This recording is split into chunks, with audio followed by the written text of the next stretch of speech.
what question would you love to ask, and who would you ask it to concerning XRP? I don't really have any more questions. I've already asked them all. And I've talked to everybody that I want to talk to. I've talked to Brad Garlinghouse. I've talked to Monica Long. I've been at Swell the last 3 years. They've been awesome.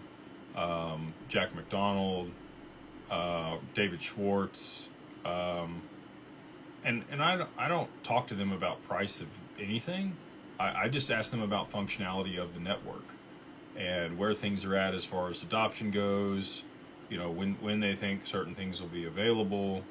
And with that, you can kind of discern some things in and of itself without having to say, you know, well, when's it going to move?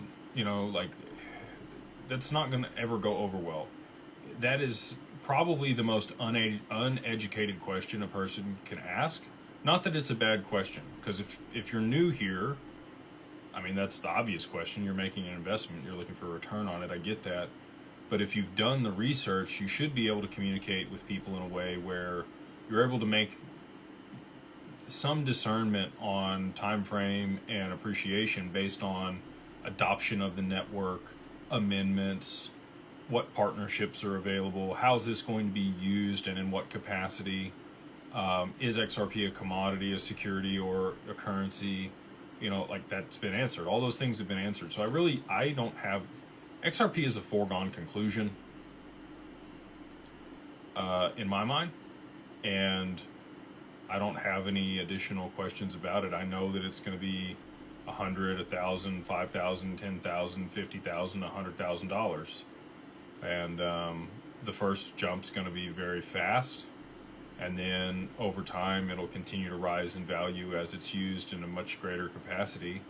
And so for me, like, I'm looking at how to make sure you protect yourself, manage your estate, invest it, generate returns on it, borrow against it. And that's why we've built what we have over the last 3 years of Digital Ascension Group. Because in 2022, I consolidated my entire position into XRP. At that point, I didn't even have any more questions then. I had enough conviction to do that in February of 22.